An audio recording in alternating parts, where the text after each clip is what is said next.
dal leen ak jàmm ci AGT News chaîne bi leen di jox xibaar yi wér te wóor abonné leen ngir dara bañ leen a raw. AGT News. Amadou Sall doom ci Macky Sall baadu daa nar a am jafe-jafe ki yoon bu rëy lool ba dar ko jural arrestation ci mbirum enquête bi ñeel 125 milliards yi nga xam ne ñu ngi koy tudd ba tey tukkee ci CENTIF di cellule nationale de traitement des informations financières dafa am lu bees lu ci xew rebondissement bu am solo bu ñu sukkandikoo ci journal Libération procureur pôle judiciaire financier di PJF daa am càkkuteef boo xam ne def na ko jëmale ko ci placement sous mandat de dépôt maanaam ñu téyandi ñenn ñi tëj leen kasoo xaarandi ngir xam dëggantaan la lañ ci def ñooñu nekk ñoo xam ne xel dafa tey ci ñoom Amadou Sall doom ci ki fi nekkoon président di Macky Sall moom moomee ma nga ca biir bu ñu sukkandikoo ci boobu lépp journal la nga xam ne fesal na ko am na juróom-ñeenti nit ñoo xam ne ña ngi ca biir am ci itam keneen koo xam ne identifié wuñu ko te ñoom ñooñee nag kenn dong moo ci naragum rëcc mu di Mamadou Daaf moom mi nekkoon ancien directeur général bu couverture maladie universelle de CMU moom moo rëccandéegum ci détention préventive naam am na yenn xel ñaar ci benn virement boo xam ne mi ngi toll ci 1,0 million ak juróoma loolu yëpp nag nekk luñ war a leeral la implication wu Amadou Sall maanaam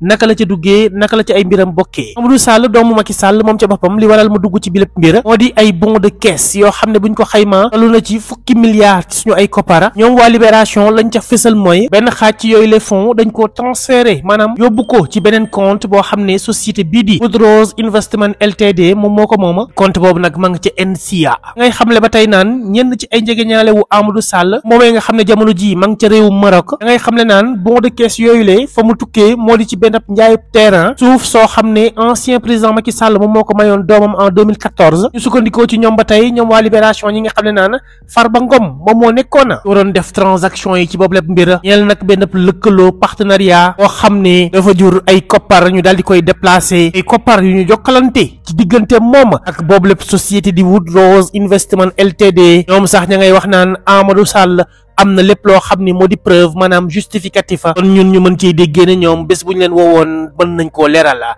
CENTIF nag moom gis na ni boobu les entreprise ñi ngi ko enregistré ci turu Ndeye Seynabou Ndiaye moom moomee dafa jox kii di Amadou Sall procuration mu mën a gérer boobu lépp compte li wane ni mën na am moom moo doon gëntaan ki nga xam ne mooy bénéficier wu ci yooyu les fonds boobu lépp gis-gis nag moom moo gën a dugal Amadou Sall ci mbir yi xel gën cee ñaaw enquêteurs yi am lu leen ci jaaxal loola te sax loolu boo moytuwul moo ko nar a jural placement sous mandat de dépôt maanaam ñu téyandikoo ngir mën a leeral boobu lépp mbir mi nag mi ngi ci kanamu yoon jamono ji te nag juge bi dina daal di décider ci naka lañ nar a doxalee ak ñooñee nga xam ni xel ñaaw na ci ñooma li mel dootul yàgg dinañ xam dëggantaana ndax ñoom ñooñee dañu leen di placer sous mandat de dépôt maanaam yóbbu leen kaso am déet lépp dina leer fii ak ay heure Le Soleil moo ñu jagleel bi lépp article AGT News. Amadou Sall, fils de Macky Sall, risque-t-il de séjourner en prison dans les jours à venir? La grande question que tout le monde se pose. L'enquête sur le scandale des 125 milliards de francs CFA révélé dans un rapport de la cellule nationale de traitement des informations financières CENTIF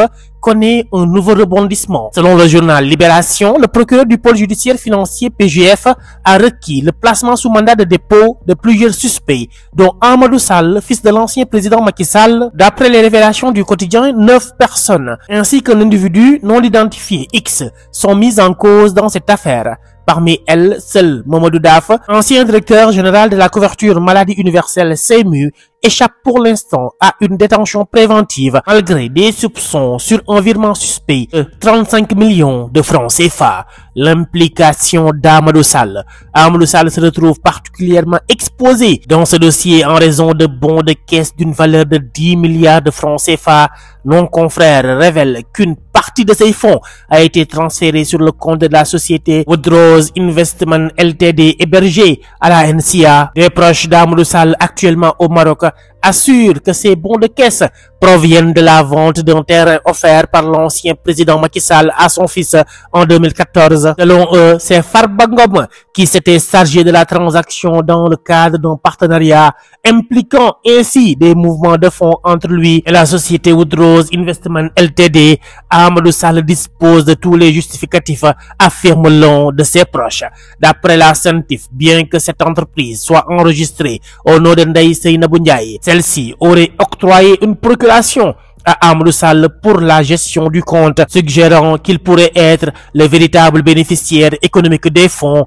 Cette situation renforce les soupçons des enquêteurs et justifie, selon le PJF, la nécessité de son placement sous mandat de dépôt. L'affaire suit désormais son cours devant la justice. La question du placement en détention des suspects sera tranchée par le juge en charge du dossier dans les prochaines heures. Le Soleil, AGT News. nga ni sa karaw dafay wow di ruus wala nga bëgg tàggoo ak leel cosmétique bio by Carinature indil na la crème 100% bio ñu defari ko ak ay produits yu naturel façon karaw bu nekk mën na ko utiliser yow mi ci bëgg nag wooteel gaaw ci 77 588 94 80 wala nga woote ci 76 776 85 96 ak Carinature daal problème karaw jeex na ci mim réew. AGT News.